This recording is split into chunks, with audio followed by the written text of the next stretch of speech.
Hi world, my name's Tara. I live in the Ozarks and I have amnesia and I'm still healing from traumatic brain injury, which is called a TBI. Um, Even regardless of giving you a backstory, I want everybody out there to know that amnesia is real.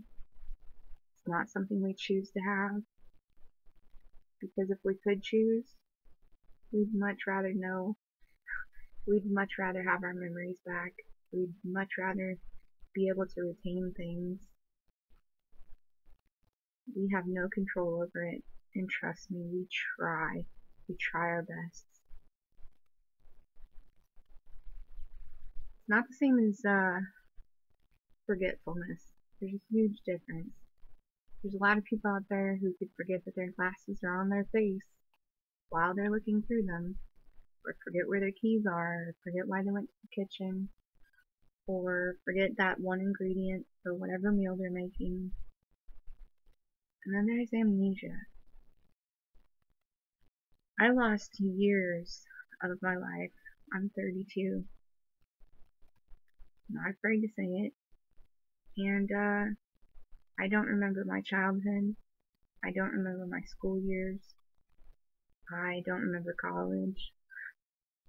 I I don't remember much of anything before my accident in September 2013. And it's now May 2015. And that seems like a long time to most of you guys with regular everyday stuff going on. But for me, it seems like a couple weeks, a couple months maybe. There's bits and pieces that I can really remember clearly. There's a whole bunch of stuff that's just gone. I can't keep it as hard as I try. One thing that's helped is keeping a journal. Something little, little book.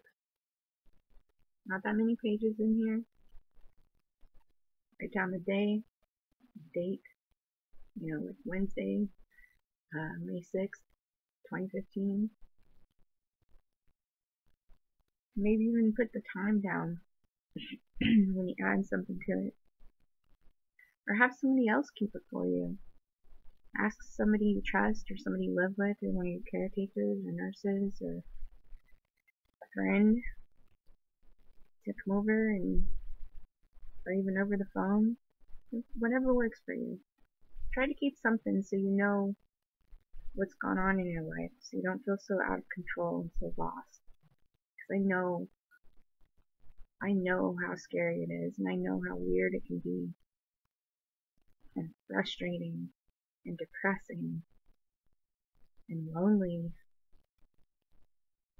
I didn't recognize anybody. I didn't know who my family members were. When my mom first told me she loved me, I didn't know what to say back. It felt awkward. I felt like some stranger was like, "Oh, I love you, Tara," and I'm like, "Who are you?" I knew she was my mom, but I didn't feel it or know it. You know what I mean? Like it wasn't in there. And as conflicted as I still feel about the weirdness of it all, it gets easier and it gets better. And I'm not just saying that to make you feel better. I'm really not. I wouldn't lie to you. I don't even know you. But it does get better. You're not alone. Every day changes. Every day gets a little better. Even if it gets harder, it'll still get better. I want there to be a clear knowledge of that harder doesn't mean worse. Harder means you're doing something right. It means that you're growing. It means that you're learning. It means that you're healing. And yeah, you're not alone. There might not be a lot of us out there to truly understand, because not a lot of people go through this kind of stuff, but you'd be surprised how many have, and how kind they are, and how understanding they are. and how much advice they can give you that really, really matters. Something, little nuggets of wisdom that can just change your whole life. um, I want you to know there's hope. Sometimes you're not going to feel it. Sometimes you're going to feel completely defeated and vulnerable, and like there's nothing left.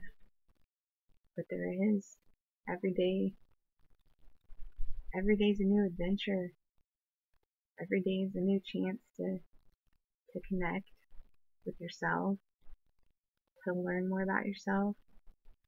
Just don't force it. You weren't born in one day. I mean, you weren't made in one day. You were born in one day, obviously. But it took 9 months for your body to get big enough and strong enough to even come out into the world. And it's taken me over a year to even talk about this with the world. Because it's been difficult, and it's been strange, and it's been really painful. And this is Fred, female Fred. Hi baby with your dirty eye. But you will find your purpose again.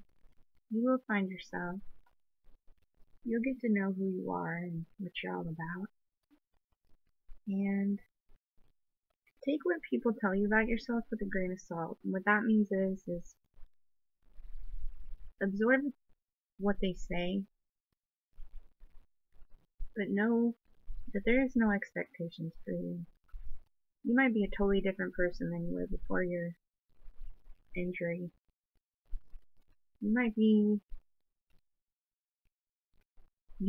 completely different, and that's okay too. It's still you. It's still you. Just be who you are. And eventually, things will get easier. And they won't be so scary or lonely.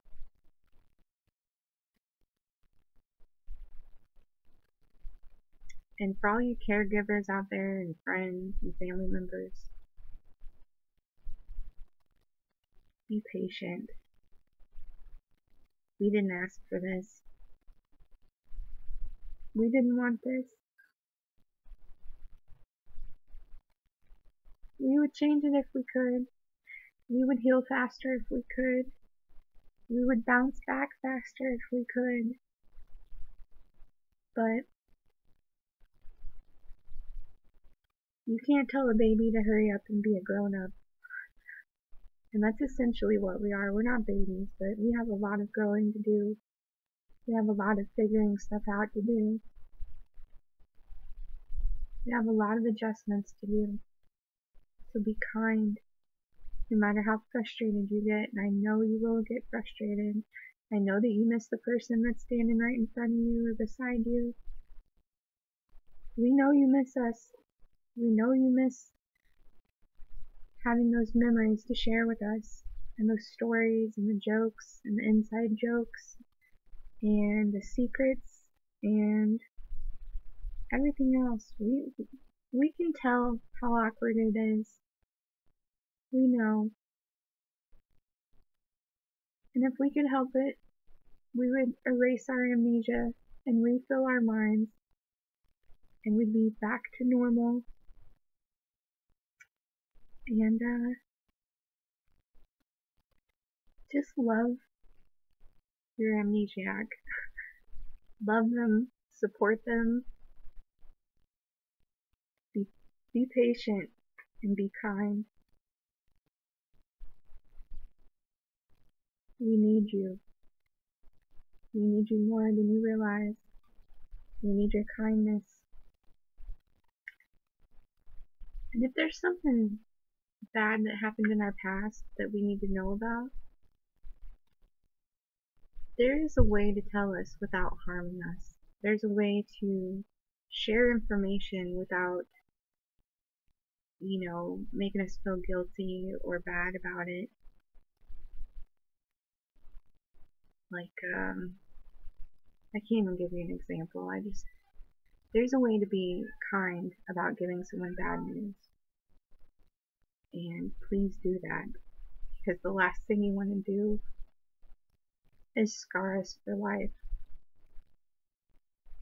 Because it will. It'll hurt. We're a lot more vulnerable than you think. So keep that in mind when you're dealing with your amnesiac or yourself. If you're the amnesiac, don't be too hard on yourself. Don't beat yourself up. Don't be a jerk.